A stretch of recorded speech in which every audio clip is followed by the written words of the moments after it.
Okay. What's going on here? Mm-hmm. All right, see now stop. Mike, how you doing, brother? What's up, brother?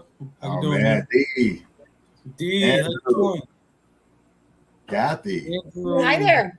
how we doing tonight? How we doing tonight? Thank you guys for showing up, man. And I want to welcome everybody who's tuning in right now to the Grief Let's Talk About It podcast, where we're going to talk about in-depth topics about grief and grieving, everything that goes along with it, mental health, um, trauma, all of these things that are associated with grief. And today I want to welcome my panel and say thank you guys, everyone, for showing up today. Thank you.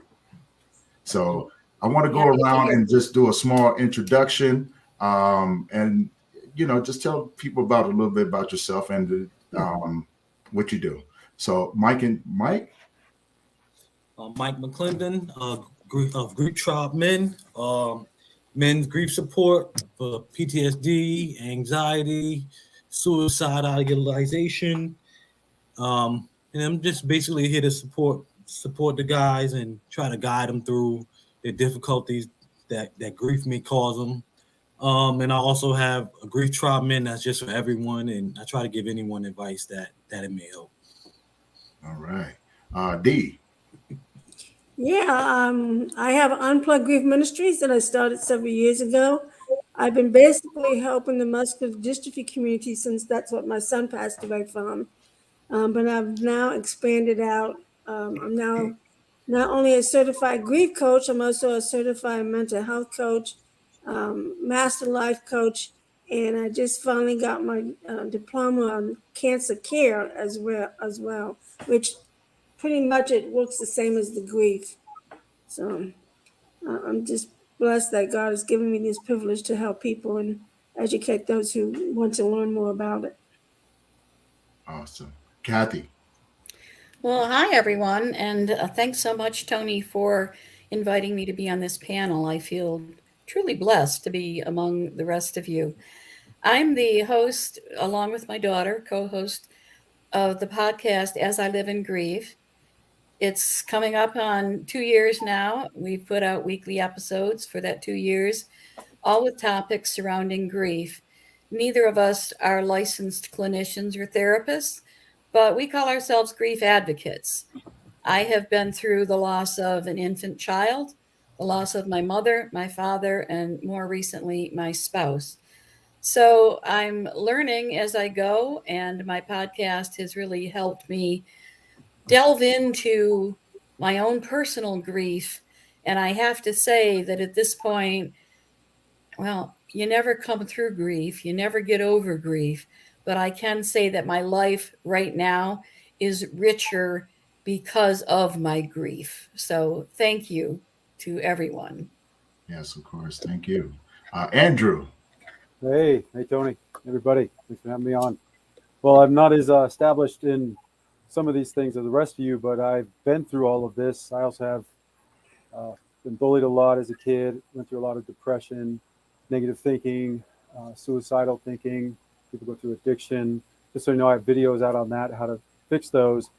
What I found is with the grief and all these negative thinking and depression, there was some solutions that not only could help us, all get through it because it is a normal human condition, but then how do we get better, for it? You know what I mean? Like, how do we literally use this negative energy to make ourselves into a better person? And what are those things that we can do? And this kind of led me down a lifelong path since I was a kid to figure out, literally, how can we all go through these traumatic events or just in your life, make yourself into a better person, immune to some of these, things that people go through with the really severe depression, suicide, and all the rest of it. So that's why I guess Tony's having me on your show. I'm kind of just starting out. I got my first book out called The Way, and I'm doing all sorts of videos and training and getting on a lot of shows and talking about all these solutions. So anyway, thank you all for being here, and thanks everybody for having me on. Yes. Thank you for being on, Andrew. And I am Tony Lynch. I'm the founder of Memories of Us, and I offer grief support for men. My story is very similar to most, and which I've talked about in my podcast, Members of Us podcast, is loss of parents, loss of a brother, loss of a son, loss of your friends, and just like most of us on this panel, we just decided that we wanted to do something to help others in the same situation that we've experienced. We've walked this path so you don't have to struggle. And this podcast is pretty much based around having these deep conversations in a way of normalizing and understanding your grief, and having people to help you develop these tools to help you manage and be able to start healing through your grief and loss. So, and today's topic for our very first episode, thank God that we're all here. But our first topic is going to be grief and grieving. And the reason why I chose this topic is one of those things when you ask people what grief is, a lot of people don't know what it is, right? Mm-hmm. And when we're going through the grieving process, a lot of us don't even recognize the grieving process because we've never been taught, right? We've never been around people that we see people grieving, but everybody grieves in their own different ways. And so this panel is designed with everyone that's on board. We all have our own different niches, but we all have our own general idea of what grieving is or what grief is. So I want to start off the discussion. Let's talk about grief. What is grief? And yeah, I just want to start off the topic like that. Let's talk about what is grief. Yeah, go ahead, Dee. So, from the conversation that you and I had about this topic, and today while I was at church, it dawned on me that we, like you said, we all deal with grief in our own way. But I was also wondering, grief in what is it in Greek? How does the Greek word define it? And I just lost it. So, but the Greek word, I don't know how to pronounce it because it looks awfully strange, especially the way it's spelled and the way their letters are. But it basically talks about grief actually came around the years of 1200.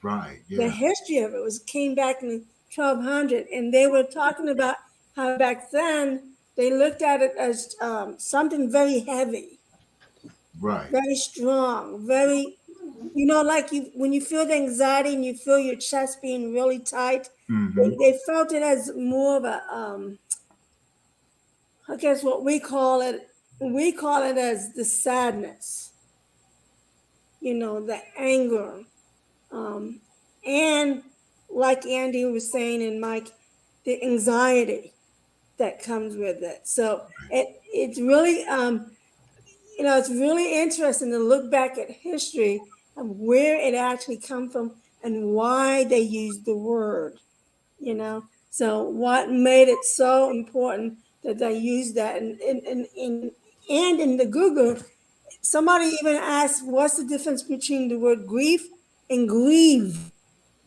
And although they mean the same thing, they had a little bit of the way we feel. Right. Right. So I thought it was really interesting. I was reading it and then I got distracted, but. Well, a lot of people into it. I know Angie's about ready to jump into it. But yeah, like we search these definitions because most of us, when we start going through these things, we want to identify what it is, right? We hear the word grief, but do we really know what it is? They got a definition in the book, but does it really identify what each of us go through? We already know that the basics is that it's a ball of emotions, you know what I'm saying? And it runs rampant at its own free will. Right. And a lot of us, we do fall into the category of surrendering to the grief because it's overwhelming. It can be heavy, but it also depends on the relationship with your grief. What are you grieving? So that's I think that's the definition. What is grief? From a lot of us. Go ahead, Andrew. All right. I want to jump in and just go like human. I think grieving comes from, and grief is from tremendous loss. Obviously from loss of a loved one. Most of the time we associate with that. It can be loss of something else too, like your mobility, just, so many things in your life that are very precious to you. If you lose them and you don't get them back, or even if you're afraid to, it creates a great sadness. And this is a human emotion. It's tied to, just idea of sorrow and misery and suffering. You know what I mean? Like the Buddha said that all life's problems are pretty much suffering, right? That's what it's all around. So Right. if you can control this part of you and understand that it's a human condition, it's not something that's weird about you, and give yourself a moment of time. You don't want to go too long. 3 months, you start building a habit of depression and, negative thinking and all these things. But, if you lose your spouse, like my mother did, and lost my dad, you got to give you some time to deal with it, and don't run away from it. Don't try to hide from it. Just let yourself feel it. That doesn't mean punishing yourself. This is what I mean about the self-control.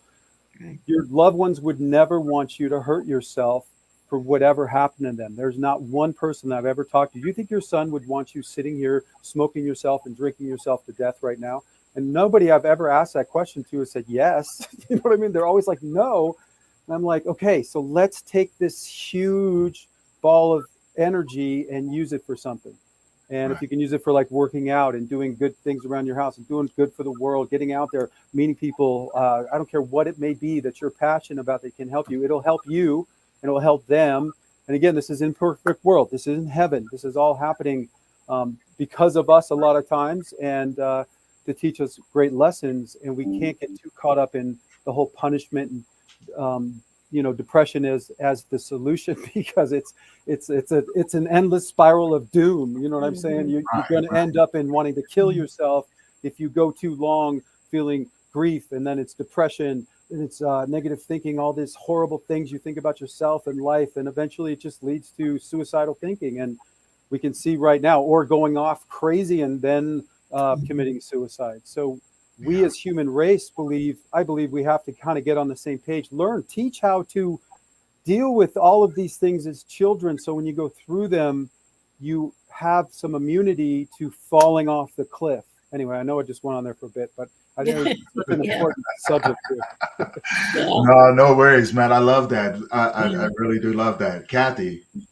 Yeah, a couple of things. Dee, I wanted to tag off yours. I don't have the Greek word, but I studied Latin for too many years. Okay, good. And I know the Latin word is gravare, which means heavy or a burden. Yes. And grief does indeed feel like that. It's very, very heavy. It's very, very overwhelming. But Andrew, you offered me the perfect opportunity to share with everyone my very favorite definition of grief. And that is, it's a normal reaction to an unfortunate event. Right. Yes. That Exactly. fits whether it's divorce, Yep. death of a family member, death of a friend, a car accident, loss of a job, loss of your lifestyle, a pandemic. It fits.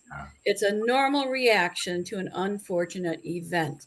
And I think that grief, the word grief, grieving, grievers, that's all taken a beating over the last decades, because it's gotten to be something that nobody wants to talk about. And that's, I believe, why so many people struggle with it. Yeah. Yes, they rather hide it. Well, I think sometimes it has a negative connotation, because grief is like you've lost, you're in this negative place. Exactly. The word grief doesn't have this, I'm going through something and I'm going to recover from it. Right. Just give me a freaking moment, people, and give me some sympathy and, empathy, and help me out a little bit. This is not a good, time for me. Right. And then, the more love, the more help you have, the easier it is to get through it. You know what I mean? And if you know the steps to take on how to make yourself feel better, it certainly is a process, but you can do it. Everybody can. You know what I mean? That's, I think, what we need to tell everybody. Grief is not like an endless doom. It's like grief and get better. Well, and like you said before, it is part of the human condition. We are humans. We are going to experience it at some point in life. You know what I'm saying? It's inevitable. And the problem is that I find in a lot of cases is that it's not a normalized conversation. People don't talk about it. You know what I'm saying? We avoid it as if it's something to be avoided. And I'm like, no, dive into it. Talk about it, because that way as we start to have these conversations, when it does eventually come up, now you've developed some sort of platform to bounce yourself off. We all going to develop different platforms. They pretty much follow the same basic fundamentals. Mike, you want to add anything to it? I think all you guys pretty much nailed it. It's just the normal emotions that come up from the loss of a connection or a bond, and like you guys said, it could be anything that you feel deeply connected to. It don't have to be a person. It could be a place. It could be a thing. It could be anything. Yes, and I love that you said that as well, because a lot of people think that grieving is just the loss, and I love what Kathy said as well. It's so much more than that. You can grieve a job. You can grieve, a broken relationship, a divorce. You know what I'm saying? You can I think the world's grieving right now for the world. I mean, there's so many people that are so sad for what is happening in our world. It's like we all want the same things. We're looking out there going, what the hell is going on? Right. Let's destroy the lungs of the world. Yes, that makes sense. Let's kill the oceans. No, let's put dictators in charge and lie to each other and cheat and steal. It's like, it's like we're literally, like, we all want the same things, but we're living in an insane world. And that's where I think, like I said, we all need to get on the same page regarding some of these basics, and then we can kind of go out from there. And like you all said, there's all of these pieces to overcoming grief and understanding grief. Right. I mean, you can almost like list them out. I have a list of like 14 things that if you just understand and do, you will eventually get over it. You know what I mean? It's like it's a process. Time passes. You do certain things. You let yourself feel certain things. You're able to put it away. And honestly, if you do that, everybody I talk to still hangs out with their loved ones that have passed from this world too. Like they don't feel like they're gone. It feels like they're part of them now. It's a part of their heart, a part of their mind, the way they think, the way they are. Their spirit is always in their life. You know what I mean? If you have this positive thing for it, no matter how horrible something is, and again, this is not heaven, it's just a test and a challenge. No matter how horrible it is, you can eventually get better from it. And I know it's darkest before the dawn thing. Like you can feel like it's never going to end, but then you'll turn a corner and boom, I made it, Don't stay in hell, they say. If you're in hell, don't stay there. Just keep going. You'll get out. Yeah, that's what they say. And, and that goes into the discussion. You know what I'm saying? Let's talk about grieving. Let's talk about grieving, because as you said, once you develop these steps, or even, when you're in the grieving process, you don't know what these steps are, and I think that's the purpose. One of the main reasons of us doing such a podcast like this is to go over these processes, to go over these steps to help others understand that what you're going through is totally normal. The thoughts of suicide, the bad decisions, depending on who you are in the relationship that you have with the person that you lost or the situation that you're experiencing. So a lot, and I've known a lot of people. I've talked to a lot of people across the board, and everybody has their own way. Most people grieve in a way to where addiction becomes their outlet. Most people grieve in a way to where they become people pleasers because they're looking for validation. They want someone to hear them, or and so many other ways. What are your thoughts on it? I don't know. Anybody else want to jump in? I can speak about anything for a while. So if you put me on, you may let me have to go for a few minutes. Sometime. Well, I'm happy to jump in because, like Andrew, I've always got something to say about everything. That's what everyone says about me. But hopefully it'll shed some light. For me, of course, with the different losses I've had, grief was different every time. Because not only was I a different age each time, it was also a different time of life, and it was a different relationship with the person I lost. But I know more recently, after losing my husband, the first part, of course, immediately, I was doing all the things I needed to do. I was notifying the bank, the insurance company. You go through the funeral, you go through the calling hours, you go through all of that. And then all of a sudden, I found myself with nothing to do. And I say nothing to do because I was retired, so I didn't really have a job to go back to. I was working part-time, but I had as much time off that as I needed. But then I recalled that while I was caring for my husband, who had a brain tumor, for those 8 months I was giving care to him, I had given up myself, my entire self. I gave up my routine. I gave up my friends. I gave up my hobbies. I gave up my job. I gave up everything. And there I was faced with, what do I do now? So I kind of kicked around for a few days, didn't go anywhere. And then I thought, wait, I don't want to live like this.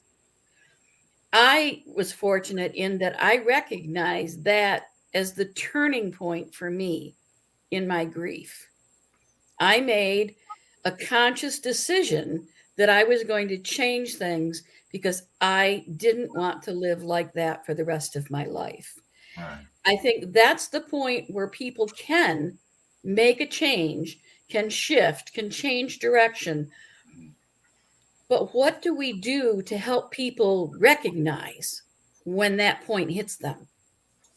See, everybody's different, but that's, to me, I don't know. I agree with you, and I understand exactly what you're saying, and you were dealing with anticipatory grief as well.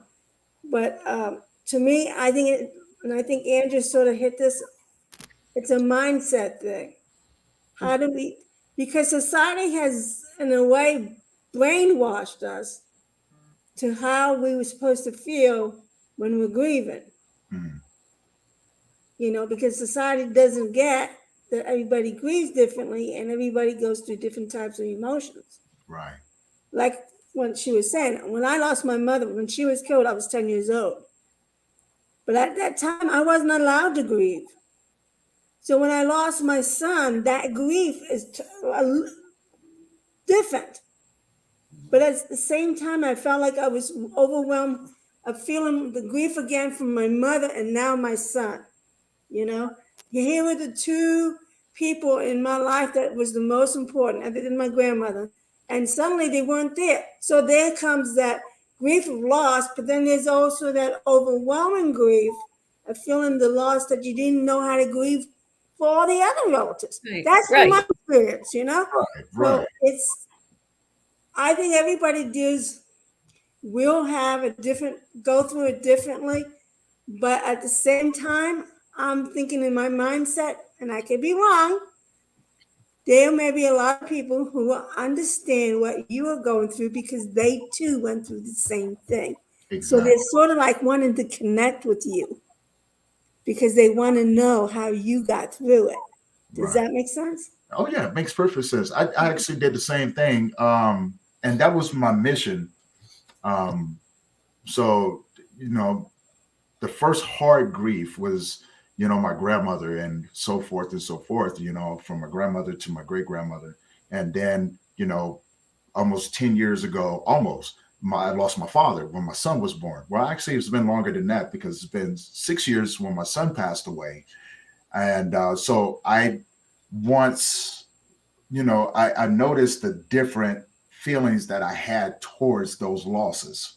You know, when my father passed away, I was like, okay, he's older than me. We kind of expect this, right? You know what I'm saying? It's kind of normalized to expect the older ones to go before us, right? But then when my younger brother passed away, I was going, whoa, you know, I kind of felt something different. Like, hold on, I'm supposed to go before you. You know what I'm saying? We're out of sequence. So then I was like, okay, maybe it's just a freak random act out of sequence. You know what I'm saying? Because we're conditioned to think this is the way it's supposed to go. Right. And then after that, when I lost my son, I was like, hey, whoa, okay, this is way out of sequence. So my grief was different because of my relationship with it. I'm confused. Yes. I don't really know how to take this right now. And then when my mother passed away, I went, all right, something about this is not right, right? But then once I dove into it, I realized that grief don't care. Death don't care who it takes, when it takes. You know what I'm saying? And it's a natural human, you know, occasion. Unfortunately, these things do happen. And so compiled with that, being a man in society, you know, and I can only speak from that aspect. Being a man in society, we've been taught totally wrong about how we're supposed to process these things. You know what Yes. I'm saying? We're supposed to man up. We're supposed to be the strong ones, right? You know what I'm And saying? don't cry. Yeah, don't cry. So when all of these things started happening, then I found myself in a situation to where, man, my nights was full of laying on the ground, balled up, wishing that something would stop. I'm not, I wanted everything to stop, but I just wanted something to stop because it was so painful. But it was a conflict because here I am hiding in silence. Because during the daytime I had a routine. I got up in the morning, work out, eat, go to work, get off work, come back home, work out, stay in the house. That's all I did, and it was a routine for quite some time. And so my grieving process, that's what it entailed. It really entailed that of just confusion, a lot of pain, wishing somebody would just tell me that everything would be okay, um, just so I can go back and say it's not okay. But no one really asked me, so I was, I was left to fend all of these things on my own. Even though there was a lot of people that said, "Hey, if you ever need me, let me know. I'll just pick up the phone and call." Well, I learned really quick that just because someone says that doesn't mean that they're going to answer the phone call every time I call. Right. And I was left to fight this thing. I was left, and what it did, after a while, it started teaching me. It started helping me understand the part of me that I've been neglecting for quite some time, which was my emotions. You know what I'm saying? And it taught me how to tap into it and tell myself that it was okay. That I want to embrace this, because now there's something inside of me. Now, this is my grieving process, and I cannot speak for anyone else. It was more of, I want to dive into this because I want to see what's on the other side. I've been running my whole entire life from these things. I've been neglecting myself. I've been, breaking myself down in every aspect. And now it's something that intrigued me. And what I found that for myself, that on the other side, I had a different connection. But I had to get rid of all the things that people had told me and realize who was teaching me these things, because the people that was teaching me these things was the women and not the men. The men really didn't have anything to say. Right. The women go, this is what you're supposed to do. This is what a man's supposed to be like. Now I'm starting to understand the contradiction. I'm going, well, if you're a woman, how can you teach me how to be a man? But then we look at the men in our surroundings, and we realize that they've been taught the same things that we have. So now I have to teach myself something totally different. And I begin to fulfill that void of learning what the grieving process for me was like. Now, most people, they get into addiction. They get into really just destroying themselves as far as their mental health. Depression, anxiety, these are things that, even though they do happen, we kind of push them off and suffer in silence. And your grieving process is a process that should be, it should be with your friends and loved ones, because now I understand that it's more of a celebration than it is a punishment. It's memories. It's sharing situations that you have with them, seeing the different relationships that other people have with them and things like that, and rejoicing in the fact of this is it's a respectable thing. I found it funny. A couple of years ago, we were at my niece's wedding, and it was a beautiful event. But the date they chose was the same date that my mother had died. Mm-hmm. So it was the first time that all six of us as siblings were together. And I, who was now a grief coach, wanted to at the same time somehow celebrate my mother.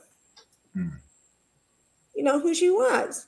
Not how she died or why she died, but just who she was.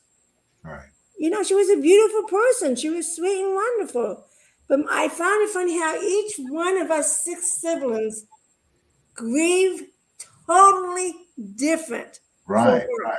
So when I mentioned let's celebrate mommy, they all looked at it as me. My older sisters, why do you keep talking about or thinking about the past? You need to move forward. And I'm like, I think you misunderstood me. We want to celebrate her life, Right. not talk about what happened. So they told me I was stuck in the past, but I think they were sort of stuck in the past because they kept thinking it was how she died, and I was thinking about who she was to celebrate. So that was another reason why I think it's really important because you were just mentioning, you know, your siblings and stuff like that. Right. Um, Well, how and that, we that goes. siblings, It how actually we, goes into a good question as well. You yes, know, let's talk about the stages of grief. I really dislike that they minimalized it to 5 stages, right? yes, When there's so many other stages that go along with it. The yes. 5 stages, and I want people to understand that when you look up the 5 stages of grief, that was written Years as ago. years, well, not just years ago, but it was written with cancer patients. Oh, they yes, were they were documenting what they were seeing with cancer patients, Right. but it wasn't documenting for people who were actually going through, Right. you know, the grieving process. It's a fundamental, it's a baseline for everything else that goes along with it. So in our experiences and everything that we have talked about or even addressed in a lot of different areas, let's talk about the stages of grief. You know, anger, denial, all of these things. Let's break these things down so our audience really get a good concept of what the what the grief process is and what it really looks like. deny is the first thing I Right. would say. Well, I don't think it goes in any order. I don't think it does either It really doesn't. I didn't deny what was happening. I'd had 8 months to prepare for it. because you went through the anticipatory grief, but we're talking about people who I had to go through anticipatory grief also with my son. But like the most people that I see out there, that the deniers that their son or their daughter was killed in a car accident or was murdered. You know, I think my siblings are still in denial because my mother was murdered, and because we weren't taught how to grieve and to talk about it, they're still in that denial mode. Does that make sense? Well, it makes perfect sense. My point only was we can talk about denial first, but I don't think we need to state that denial is the first phase. Oh yeah, Because yeah, it that's is true. different with every person. Yes, Right. yes. I mean, because of mine was anger. I was See? truly, I was angry when my son passed away, because I honestly, my first instinct was when the doctor told me that my son had passed, and I was sitting there watching. My first instinct was to grab this man and choke the living life out of him, because I was going, no, you don't sit up here and tell me that and try to run out the room. You know, like, you need to tell me exactly what happened, because I'm not quite sure. I thought that I thought we was doing a simple process, you know, procedure. And now you're telling me my son is passing. He passed. Oh no. I'm going to choke you until you give me some answers. So mine was anger. Denial was mixed. And like you said, like we all understand, these things, there's no rhyme or reason to it, right? You know what I'm saying? Most people, I've seen people go through the grieving process and get to acceptance just like that. You know, I don't question them. It just means that their relationship was different. I can accept that you passed on, or maybe they're just looking at the situation from a different aspect of, I cannot change the situation, so I must accept it in order to move on. It does not mean they do not care. It just means that mentally and spiritually, they're okay with the situation. Now, I want to explain to the audience, getting to this point it depends on you and the journey that you're on, right? Everybody's going to process these things differently. Everybody's going to see it differently. Everybody's going to go through them differently. So don't compare yourself to the next person. You know what I'm saying? Because that can really put you in a bad way. It really can. You know, I used to look at people that have gone through something similar, and I was going, wow, how did this person get here? I want to get there, right? So I rushed the process. So I say that to say this: the grieving process, just like anything else, take your time. Please take your time. Okay. Don't beat yourself up because you're not where you feel that you need to be. You'll get there when you're supposed to get there. Yeah. You know, but process it, go through it, and don't be afraid to talk to someone. Just like Mike and all of us recommend, if you are in a bad place, find somebody to talk to, please. You know what I'm saying? Seek professional help. We got numbers which we'll also put out there as well. You know what I'm saying? Hotlines where you can call and talk to someone. Just talk to someone. Get the help. Can I tack on to that, Tony, and just say that if whatever phase you're in, if you look forward and you see someplace you want to be, stop for a moment and figure out what you need to do to get there. Mm-hmm. Don't just throw your hands up and say it's not going to happen. Yeah. Figure out what you need to do to get there. Right. And then Go get ahead, the help to help you get there. Yeah. Go ahead, Mike. I also want to let the listeners know that, okay, just because you're at maybe shock or anger doesn't mean that you can't go from one and then back. You can actually go back to Right. shock. Yes. That anger is nothing wrong with you. You're still processing everything. Yep. Yeah, can I jump in there real quick? But remember that anger is not a sin. It's what you do with that anger that can become a sin. So if you take that anger and you go in because you're angry for whatever the situation is, and you go hurt someone, then that becomes a sin. But if you do take the anger and you turn it around and you do something good in memory of your loved one, like what Tony and I are doing and some of you others are doing, we doing it in memory and to honor our loved one, then that becomes a positive anger. Yeah. So is there like a negative anger? Then there's a positive anger. Yeah. Can And I people jump need in? to understand that as well. That, you know what I'm saying? There's always a positive in it if that's what you're looking for. But, you know, don't deny yourself your emotions. Don't just neglect your mental health as you're going through it, because it's easy to do. And go ahead, Andrew. Go ahead. No, that's okay, man. Go ahead. Once you finish, you done? No, yeah, go ahead. You always got some good stuff to say. I'm like, listen, wait, I got to say something here. I'm not just the observer. I just want to read off. Okay, so we're talking about that Dr. Ross. I can't remember their whole name, but it was 5, like you said, then she changed it. I think it's she to 7. And it's shock, denial, anger, bargaining, depression, testing, and then acceptance. So what I say when I go through getting you through this whole negative thinking, depression, grief, suicidal thinking, all that, the very first step is this idea of facing it. So like you guys said, right, you go through all of these in different ways, different times. Some of it's more and some of it's less. Some of it shows up. You don't even know what's going on. Mm-hmm. You as a human, right, the whole deal is like, we have to know that this kind of stuff is probably going to happen to us. And then we have to understand kind of how we do it. It's like, Tony, you've been a martial artist, right? I know you have. We talked about this enough times. If you've been in enough fights, it's not that you're going to anticipate what the person's going to do. You can react to it in a natural way that you can then defend yourself, right? That's the whole idea of like sparring and doing katas and practicing the way you punch in all the different ways and everything else you're doing is so that when the situation happens, you're not going to go, wait, which one do I? No, you just react and your body moves and because you do what you need to do. So when grief hits you, and again, the first one she revised it to was shock. So I think that's the one where, like for me, when you guys talked about losing people, let's just talk about like the body thing. Like I was hit by a car, couldn't walk. I was really like very active person, and then I couldn't really move. My back was spasming out so much, couldn't stand up straight. and you're in shock, and then you're angry, but you can't even move. Like there's nothing you can do. Okay, Right. so this type of anger, this is where, like, if you can work out, you can meditate, you can clear your body.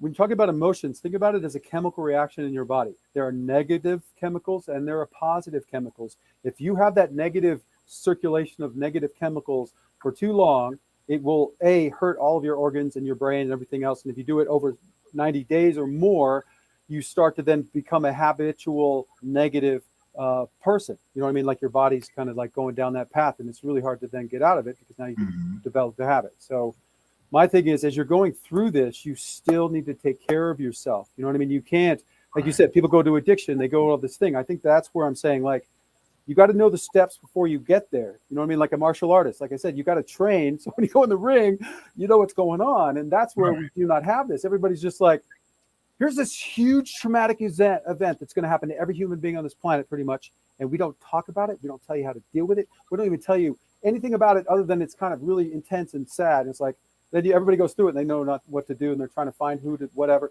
This is where I think we're missing the boat. Like if you talk to kids about stuff, they have no idea what you're talking about, but they can intellectually understand it so that when it happens to them, then all those emotions come in. They go, wait a minute, I learned this steps, right? So I go through this grieving process. I face it.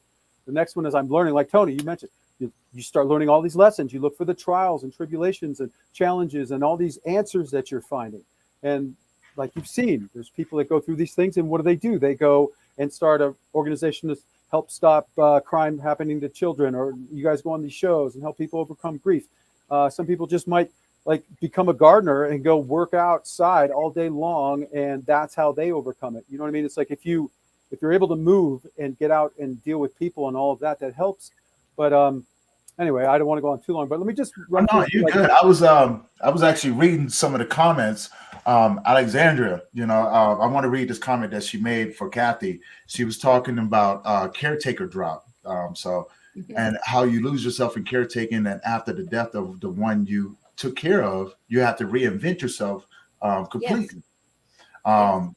I've never been a caretaker before, so I'm going to hand this over to you, Kathy. Go ahead. Let's speak upon that a little bit, because I do believe that caretakers do grieve Yes, they do. a lot different than most people, because you guys are taking care of the people, and you guys have a different sort of relationship with those people that you take care of. Yeah. Well, thanks. And thanks, Alexandra, for reaching out. It was my husband and I both led pretty independent lives. You know, he was retired, but he had his hobbies, and I was still working part-time, even though I was retired. So we pretty much went our different separate ways until the evening when we were home together. And it occurred to me after he died, and I was there literally, and I didn't know what to do with myself, that I realized that from the day his diagnosis was given to us, the things I needed to do to help him grew in numbers from that day forward. He was in the hospital. Then when he was home, there were appointments. I had to take him to have labs drawn, or he was in rehab for a period of time after surgery.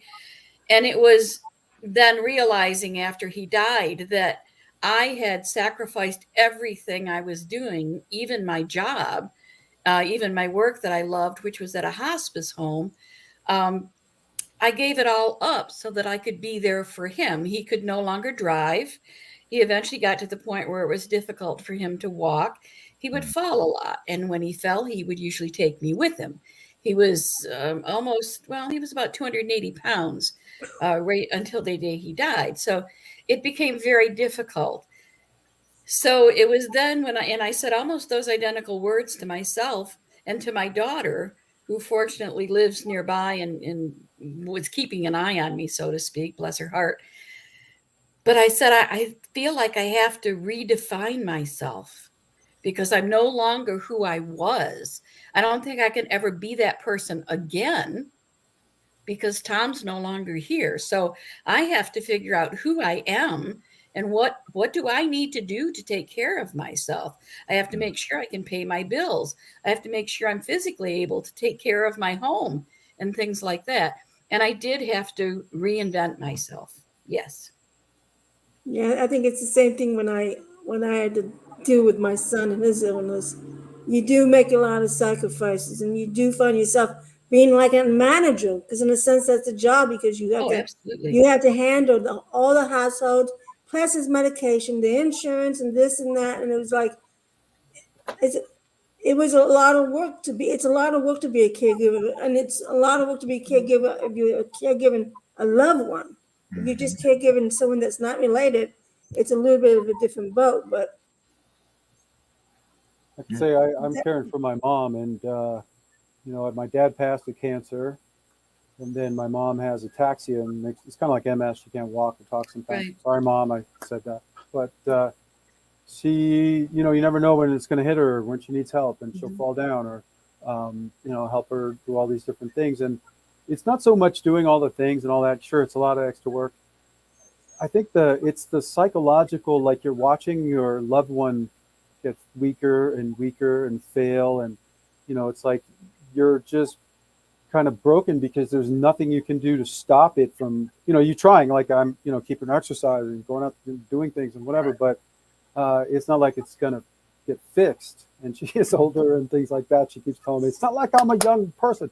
So, you know what I'm saying? So in your heart, you're kind of like happy and sad at the same time, all the time, because you're happy you're there and, helping them and having this time. But at the same time, your heart's breaking because you're seeing them like lose who they were. You know what I mean? Like this lady was a vice president or president of the college. She was part of the civil rights movement, fighting in Detroit, running food through the lines, did all this amazing stuff in her life. And now she can barely walk. And it's kind of heartbreaking.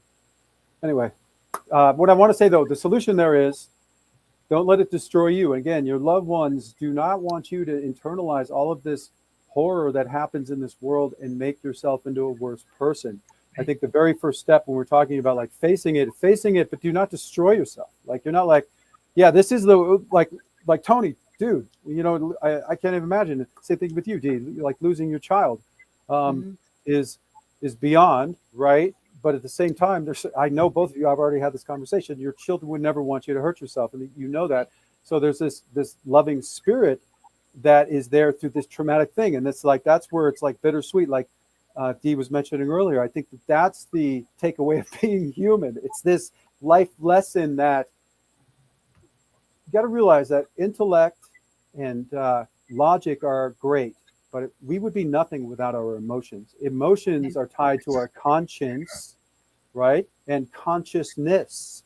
Because if you cannot feel for another human being and feel sympathy and empathy and care for them and vice versa and all of this, what kind of society or world will we have? I know it's messed up, don't get me wrong, but you can see through the last 200 years and whatnot that we keep fighting, right? Over the thousands of years to freedom, try to make it better. Yeah, these people keep screwing us. It's because we don't all have a clear path on how to be good people and what it means to create a good society. That's what I'm trying to out here again. The way that's kind of the solution is how we can actually internalize all this stuff so we can share all of these things. That is the human condition, and not point our fingers at everybody. Instead, we help each other up. The only way we win is through love. If you hate, if you destroy, if you seek revenge, you are going down the dark path. You know what I'm saying? It's like, it's only, when we talk about what good means and all of that, I'm putting this all in different types of videos, but you know what I'm saying? You hear me? I mean, it's like, that's the only way you're going to get out of this is with that love on your shoulder from your lost son. You know what I mean? If you go down the negative path, you're going to destroy yourself. There's no end to that other than suicide. I've been there so many times myself. You know what I mean? Starting out as a kid that was just mocked and laughed at and thrown in trash cans and almost drowned and all that crazy shit. It's like, you just end up hating yourself. Everybody hates me. You know what I mean? It's like, it's this negative thinking. You just think you're worthless. You don't speak anymore. You don't want to do anything. You just want to not exist. You know what I mean? It's like, that's a horrible thing for a child to feel, being mocked by adults in school, like parents and stuff. So we as a human race have got to figure out how we can become better people, right? So we can become and create a better society together. And again, I know we're all alphas, dudes out there. I'm speaking to the men, and you're like, oh, we got to compete. But the true alpha is the one that can share. And if we as men can't be the leaders of the world and make this happen peacefully, then we don't deserve to have this role because we're just messing it all up. You know what I'm saying? We got to get a grip and stop all of this, put people under their thumb, destroy for power and all the rest, and stop the Machiavellian, whatever, the art of war, and go more of the, you know, the trueness of what our nature is, which is the goodness and the positive. And, you know, there's people talk about God and all the rest. I'm very spiritual. I know the real God, not the religion God that is dividing us and making everybody point their fingers, but the one that created all of us. And this center, we all share. And that's the thing about, when we talk about being human, you're like, Tony, you know, we do learn a lot from men, and the same thing with women, but at the same time, we're human. And at a fundamental level, these body reactions, the chemicals flowing through your system, how they're affecting your brain and your thinking, and what you do every day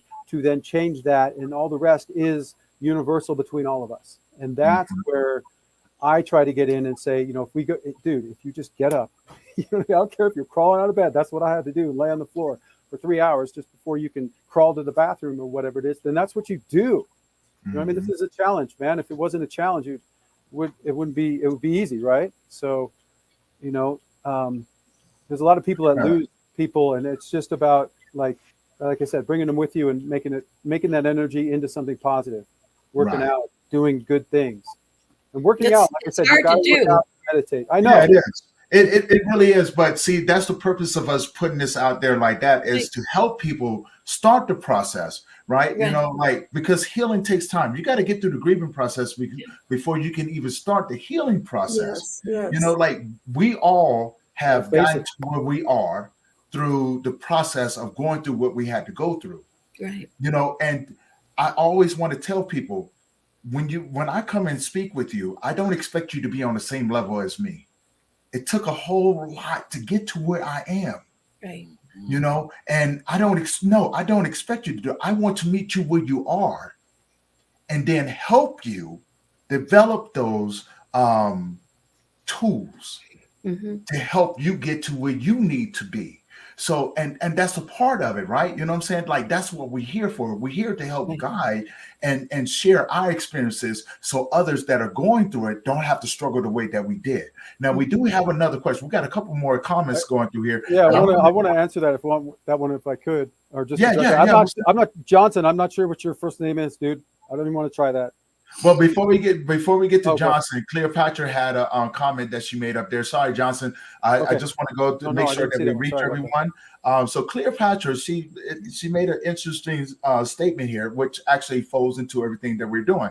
The breakdown of grief from different levels, not just the loss, not just loss of just people, hits different. For many of us, we just don't see it.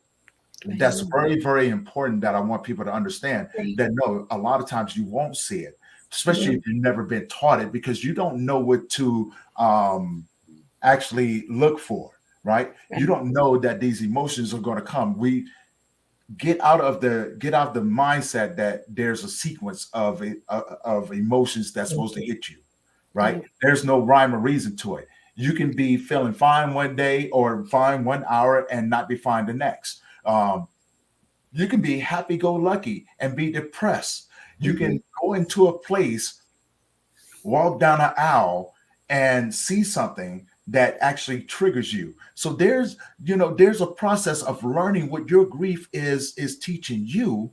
And so you can become more self-aware of these situations. So when these trigger moments do happen, and they will, and every last one of us on this panel, we got here because we understood those trigger moments, and we had to get hit with them. And a lot of still. So, the grieving process doesn't stop. You know, so, and that's another thing I want people to understand. The grieving process stops when it needs to stop, when you are at a place of acceptance. No one else. Don't worry about what other people are doing.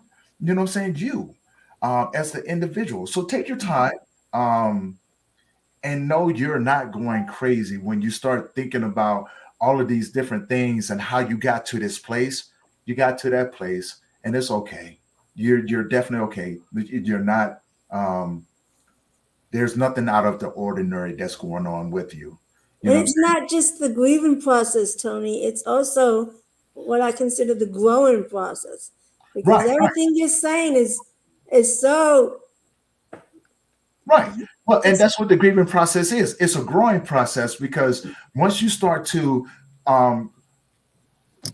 dissect your grief and Yes. start to really address it the way, in a healthier way, yes, you're going to grow. It's inevitable.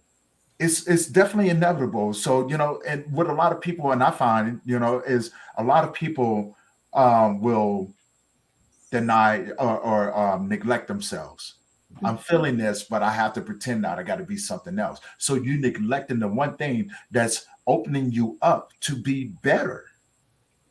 And instead of opening yourself up to be better, you're fighting it. And so now here's where the conflict, and this is where all the other things start to unfold. Now you got to, you're going to go through bouts of depression, but you're going to want to deal with it on your own, right? You know what I'm saying? You're going to have these bouts of just downright not wanting to do nothing. And you're going to think that there's something wrong with you. And there's nothing wrong with you. It's okay not to be okay. It's okay if the only thing that you did was lay in your bed and push your pillow around. It's okay. You know what I'm saying? So don't deny yourself that. And I want to, Andrew, I want to get into this other question that we were. I gotta finish up on what you just said. I would say I always encourage people as kind of a, coach person that I would say, yeah, I want you to take that time and lay in that bed, but I want you to drink water and I want you to eat properly. I want you to, get out there and get a little sun, stretch out, even if it's just laying out and, doing some stretches. I don't want you to just neglect yourself. And when I've helped people through this, it's always like, you got to remind them, especially if they lost a loved one, that, that they wouldn't want that to happen. If you're losing something else, like you've lost your ability to move or, like you said, a job that you love, your lifestyle, it's ongoing. You know what I mean? It's like, Right. It's like when you lose somebody, they're gone. When you're dealing with poverty, you know what I mean? You're like screwed every single day because this new reality or whatever it may be that you have to now figure out. So I think there's different types of grief, and then having to deal with your life at the same time you're grieving is where some people, like I said, we fall. You see people that just, I know a guy that, his house burned down. He lost his wife and his kid. He was he just couldn't deal. He was like, I'm just done. I can't go to work. I can't talk to anybody. I can't even take care of myself. You know what I'm saying? And like, we need to have a place for people to where they can go and maybe get some extreme help, because the guy certainly didn't want to fail, but he didn't have the wherewithal to take care of himself. So I think as a society, we just have to create a better, and again, it's all about creating the right systems, right? And the right knowledge. You get the right knowledge within the right systems, or all different types of systems that our civilization is made up of. And if we have the right values and virtues integrated within all of these systems, and they reflect these higher values with empathy and sympathy and all the rest, it's not that hard to figure out how to do some of this stuff and immunize our kids from falling so far and all the rest. And, I think a lot of times too, it's like, I have these 14, 15 ways of going through this. And like the first one is face it, like we talked about, lessons, tasks, or trials that you go through, the challenges. You got to, like, just to get on to Mr. Johnson's question, I think it's Mr. I don't know. Anyway, so I don't want to say whether it's Mr. or okay. Mrs. because it's, I know I should have done it. Yeah. So that idea, Richie Johnson. Richie Johnson. Like you have to. And I hope I'm pronouncing that correct. And if I'm butchering your name, I do apologize. Yeah. But we want to let's talk about that for a minute, because they just lost their significant other, and they're saying that their family never had a funeral or ceremony, so they never got to do it yourself, man. You gotta do it yourself. Yeah, well, sometimes yes, but I understand where they're coming from as well with the question, because also it goes to read that they never got closure, and everything seems like a trigger. Yeah. And that is, honestly, there's a lot more situations like that happen around the world where people do not get that closure, because we think we want to have a funeral, right? We want to see the person laid to rest. For us, for some people, that's like a ceremony. So when you don't get that ceremony, there's like a disconnect, like there's no closure. But like you said, Andrew, sometimes it's okay to do it yourself, to have a private ceremony. Or with your friends, just whoever, you know what I mean? You for some simple friends and things like that. Or here's something, You can do it yourself. It can just be you. You can be It too. can be a private moment, a private ceremony where you can pay respect to the person that you've lost. So don't ever feel as if you just need other people to create those ceremonies. You can also do that yourself. I know a lot of people. I know I did. Right, even though I had an open ceremony or tribute, there were still some personal things that I wanted to say that I didn't want to share with other people. No. And as crazy as it sounds, because it sounds selfish, right? And in a lot of ways, yes, it was, but it was my own way of saying thank you for being a part of who you helped me become. Okay, we're gonna Cleo wants to ask. She wants an example of holding space with someone for the ones that you love.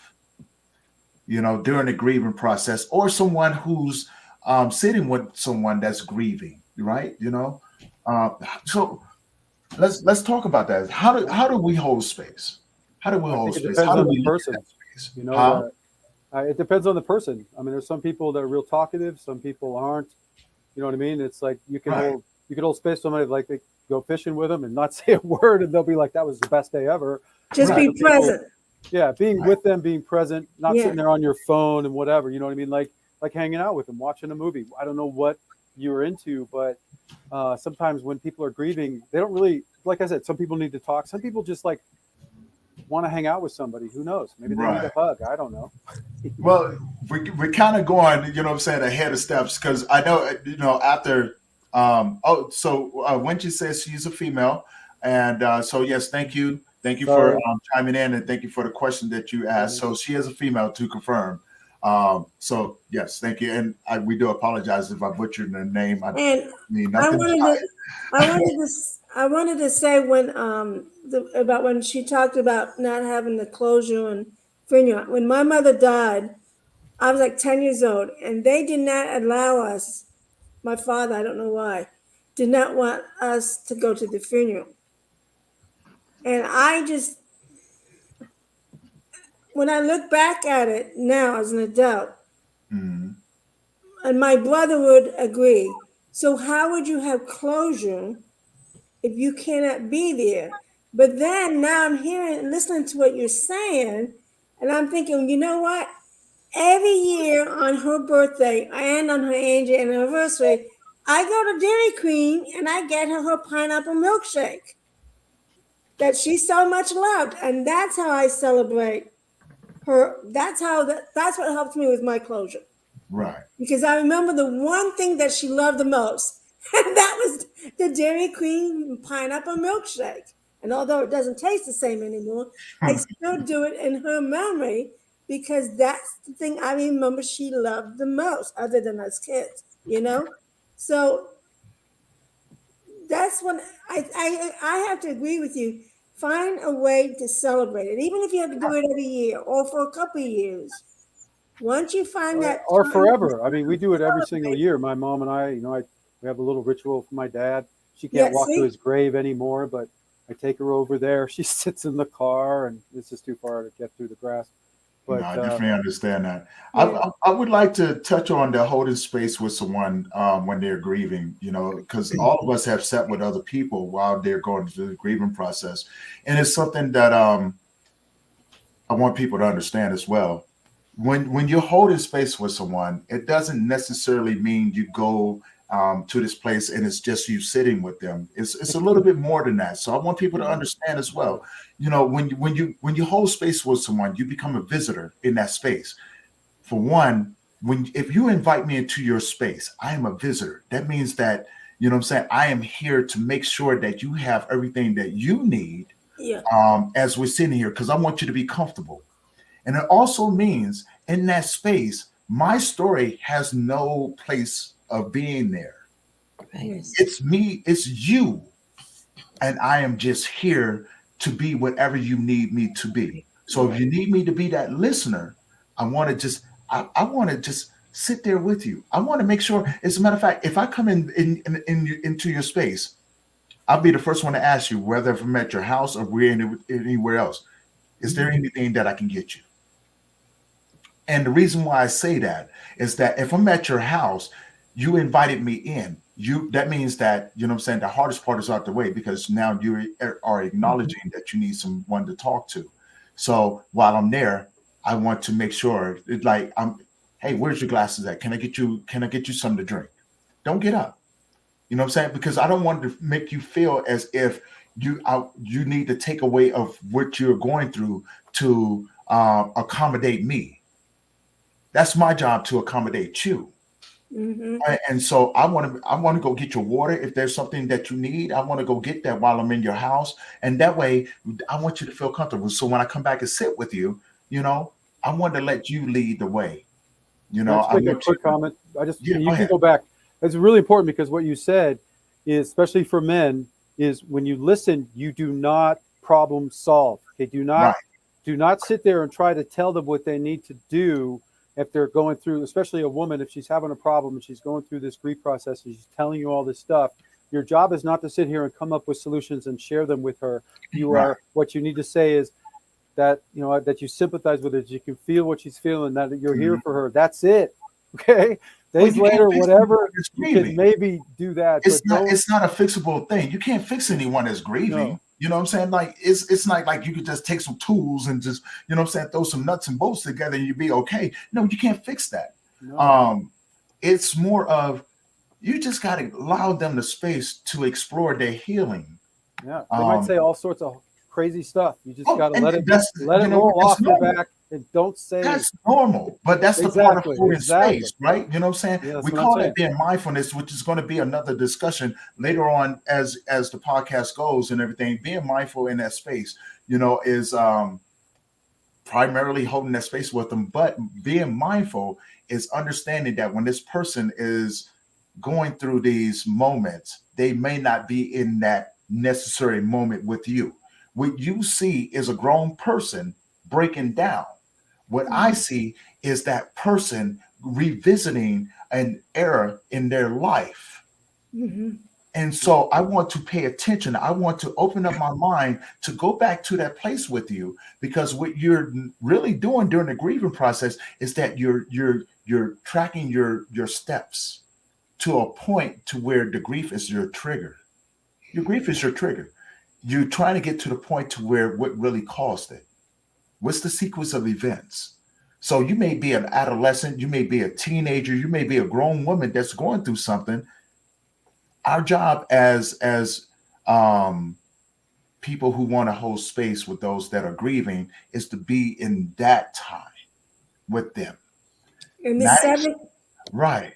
The 7-letter word for encouragement is comfort. Right. So the idea is to be an encouragement, to be able to comfort them. Yeah. So, well, okay, we can do that as well, but some people don't want encouragement. You see what I'm saying? Like, every situation is different. Period. That's it. Right. Every situation is different. So you may go to a situation where this person just wants to vent to you. Sometimes encouragement is not the way. Sometimes they got to be an open board to where they can just throw stuff at, and and be able to absorb that without judgment or invalidation, or telling this person what they need to do. So every situation you have to approach with an open mind. If I need to be that board that you got to throw stuff to, okay, I want to do that. I'm going to absorb that. I'm going to take it, and I'm going to release it. You know what I'm saying? Because there might be one limit there. If they start talking about killing themselves and other people, I think that you need to say, no, that's not what you really want. You don't have to. It's easier said than done. Yeah. It's easier said than done. No, I know. You can't jump all over. I know when I've been through this myself, it's like, I think it's important that they hear the line, because I know that with some emotion and some grief, it's so overwhelming that you do need your friend to right. Yes. to kind of hold you and go, wait, dude, don't go quite that far, brother. No, let's not open the gates to killing ourselves. You know what I'm saying? Let's just stop here for a second. We can grieve, dude. I'm here with you, but let's not go there. You know what I mean? Right. Yeah. No, I definitely understand that. Okay, And that's all I'm saying. Like someone there's that. who's, That, you know, that was I've the only struggled with, exception to that rule. I would say. yeah, no, I definitely understand that. Look, I'll be the first one to tell you, I do have someone I talk to because I do struggle with suicidal ideology, right? And you know what I'm saying? I'm totally aware of it when I get to that moment. And I know how to pick up the phone and call someone and say, "Hey, I'm not in a good way right now."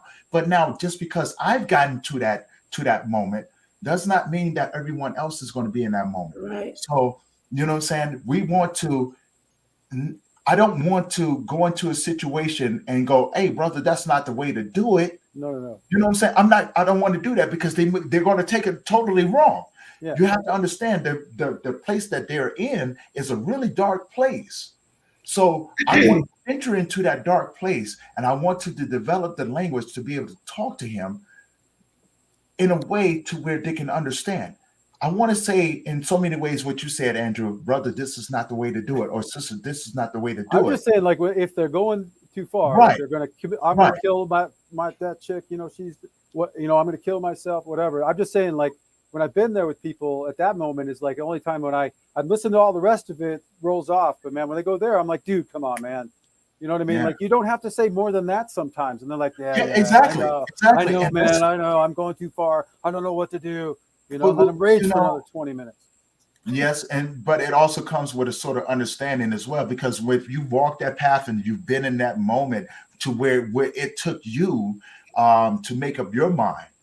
So for me, and I can only speak from that aspect, when I got to that moment where I was going to take my life, where I decided that I was going to commit suicide during the grieving process. And a lot of people don't understand that. Yes, it is a part of the grieving process. Suicide, the suicidal thoughts, it's normal. So don't think that you're crazy or anything like that. We've all experienced it. When I got there, I was going, wow, I can't believe it. I'm here. And I came this close to doing it. And it's something that registers with me when I talk to other people when they're at that moment, is that, okay, I know that I've got the first part out the way, is that you called me. I'm here. You could have easily kept that to yourself. So keep that in mind. If ever you come across that situation, the first part is already out the way. They called you. So only thing you have to do is show up, right? Show up and do whatever is required of you, not what you feel that is necessary. Let them lead you to what they need. I want to say hi to my brother. He just popped up here. So, hey, brother, thank you for joining in, man. If you got any questions. Also, I want to encourage the audience as well. If you guys have any questions while we're talking, go ahead, pop them up in the comments, and we will do our best to answer those questions for you and everything else. So, yeah, but go ahead, Andrew. I have a question.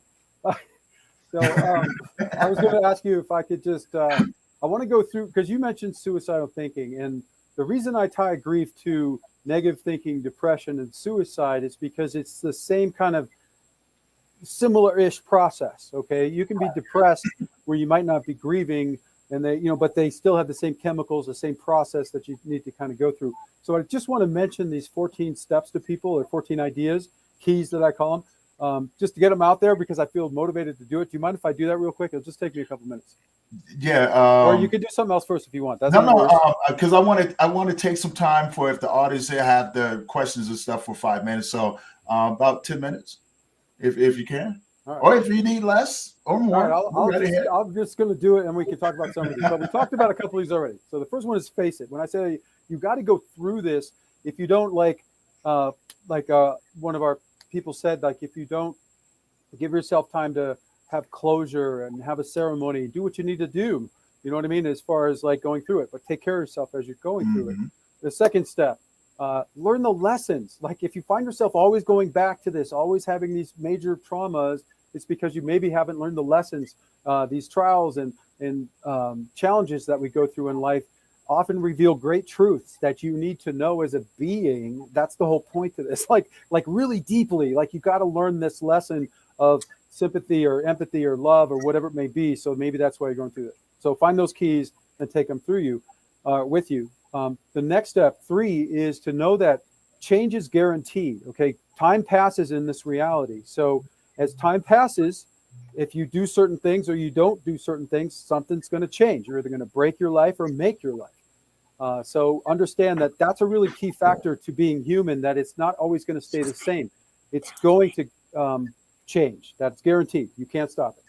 You also have to see the way out. That's the next step. And that's 4. And everybody's alluded to this. You have this little moment where you're like, I just don't want this to be this way anymore.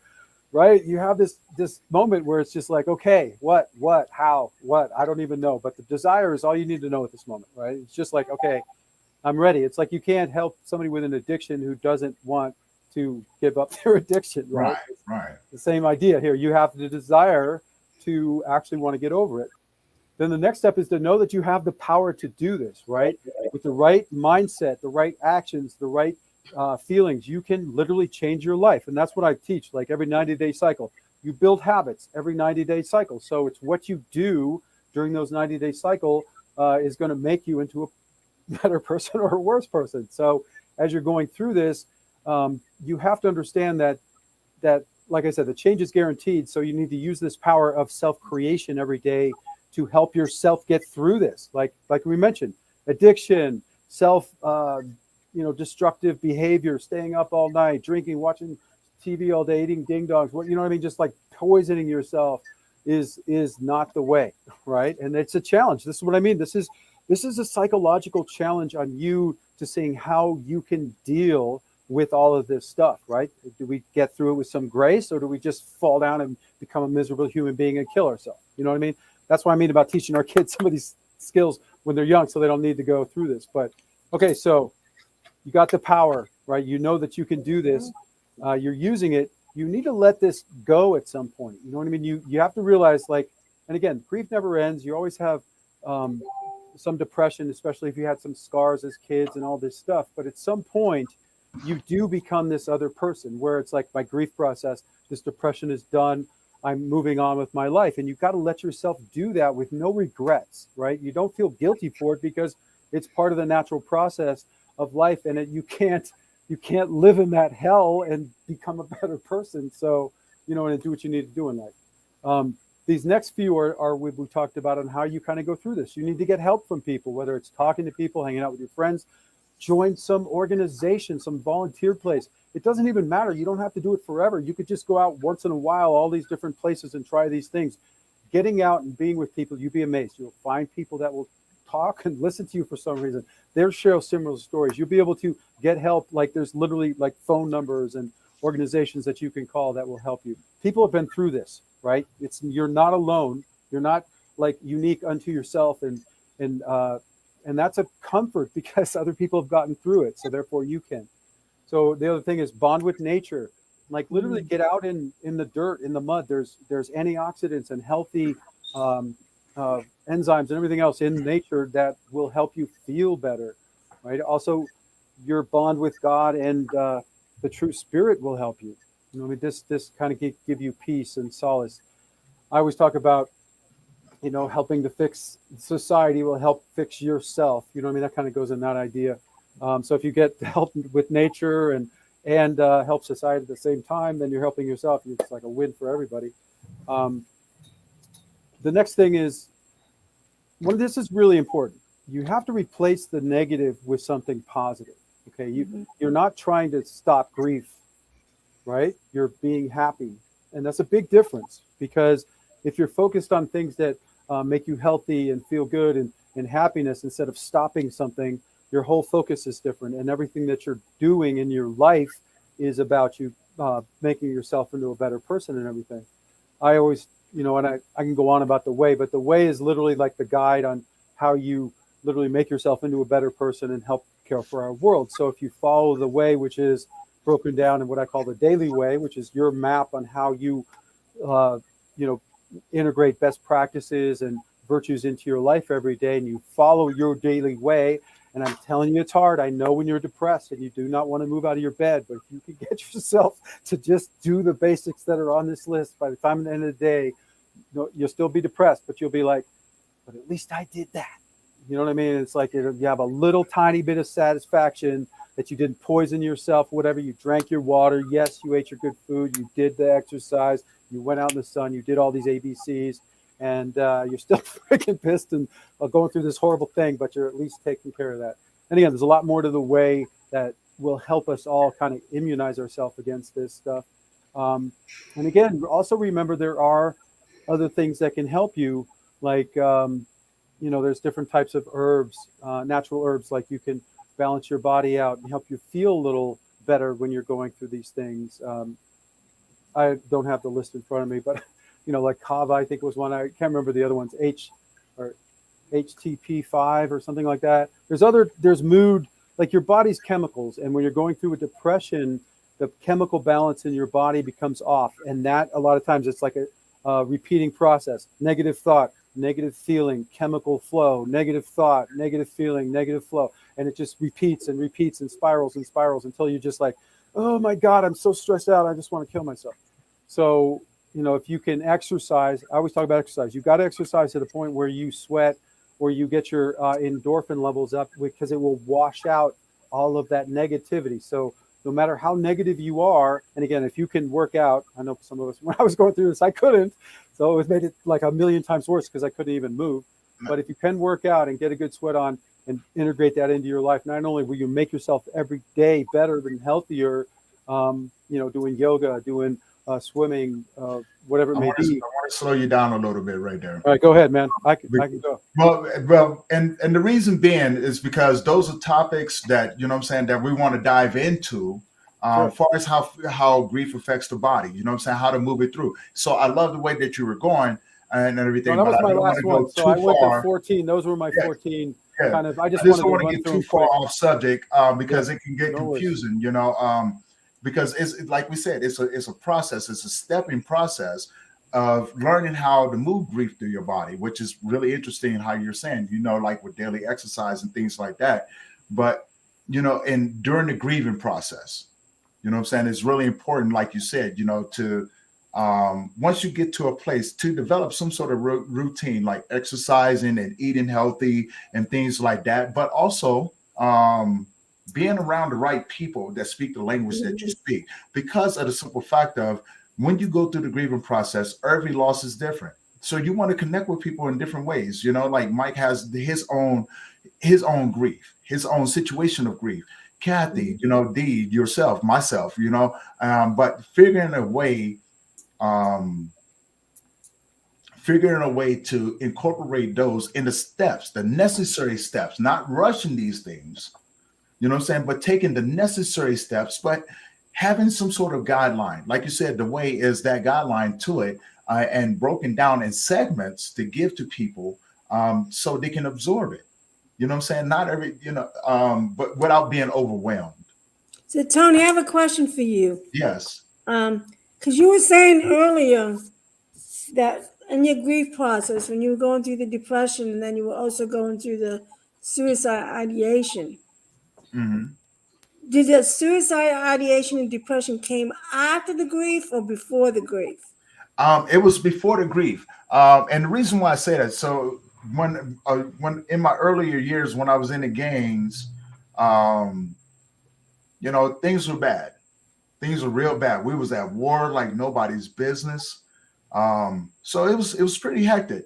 And once that reality of what you're actually into, like every day I'm being shot at. Every day I'm running from the police. Every day I have to learn how figure out a different way to survive, because now I have to stay 10 steps ahead of the people who are trying to do it to me. Mm-hmm. So it was pretty heavy. Okay. The reason why I'm asking is because, so I'm glad you clarified that it was really before the grief, but it was worse after the grief. It was worse because during when you said that, my depression and my suicide ideation was between my mother's death and my son's death. Mm-hmm. But it was not after my son died. Right. So I'm wondering if it's the grief of my mother, but also the anticipatory grief of my son. And yes, in some ways, yes. And in some ways, no. And the reason being because it all depends on the individual and the situation. Okay, anticipatory grief is when we anticipate someone, you know what I'm saying, who's going to pass away. So we already have that head Stress. start. You know what I'm saying? We have that head start. Now, and there's some people that just gets beat down by life, right? So, and we decide that we've had enough. Yeah. And so, it all depends on the situation. Yes, it did get worse afterwards, but it wasn't anticipatory. It Right. was more of I was done. I was truly, truly done. And so on one end, I was done with the lifestyle. I was ready. I was prepared to go. And if no one was going to do it, I was going to do it myself because I was tired. Now there's a difference. There's a difference. I was tired. I was tired of fighting. I was tired of just surviving. You know what I'm saying? The reality of it is people around me are dying. As I get older, now that relationship has changed because now I'm lonely. I'm lonely. I'm tired. You know what I'm saying? Because everyone that I have or had is gone. Everyone that I love is gone. Yes. I am tired and lonely of fighting and feeling pain. So there is a difference. There's a difference. And once I got to that point, I convinced myself that this was the best way for me. Why? I have no one else. Everyone I love is gone. I want to be in my mind, I wanted to be with them. Mm-hmm. So having the thought of suicide and actually initiating it and things like that, yes, it's totally normal. And then having the sad part about it is that I had to start telling people what I did. I had to start telling people how I manipulated them into, you know what I'm saying, a certain way. So I could, I moved them around. You know what I'm saying? I moved them around so I planned out my suicide. So there was a difference of being tired of being in the games, being shot at, and being tired of fighting. You know what I'm saying? Because it was like I have no way out. Whereas the other end is that I'm tired of being alone. I'm tired of having everything taken away from me. I'm tired of fighting this fight, right? You know what I'm saying? They said the hardest battles are given to the strongest warriors. Well, I didn't ever ask to be a warrior. So you were tired of that lifestyle. Right. But at the same time, you feel like you needed to change your mindset. Yes. And that's what it was. So me going to that moment and being in a place to where I'm going to take my life led me to the life that I'm living now, to where I can look back on all of that and I can break it down, but I can also take what I've learned and help the other person. Yes. Kind of find, get some tools to them so they can not struggle the way that I did. Yes. You know what I'm saying? I always tell people, and I think most of us believe the same way. We struggle the way that we did, so you don't have to. And that's what gives us our commitment and our compassion to wanting to see our neighborhoods, our communities, and the people around us heal. But we are the example of what it took to heal. You understand what I'm saying? So we understand what it's like to walk in the path of wanting to take your life. We know what it's like to lose everything that we have or have your life turned upside down in order to, help the next person so they don't have to do it. You know what I'm saying? They don't have to struggle. That's why we reach our hands out and do the work that we do. That's the purpose, at least for me. And I can't speak for everyone else, and I would dare not to. I don't ever want to assume anything for anyone, but for me, it was more of, I'm tired of seeing our communities fall apart because we don't know how to take the necessary steps to heal, because there's not enough of us. Well, I used to feel that wasn't enough of us out here willing to take this thing by the reins and go, we are here for you.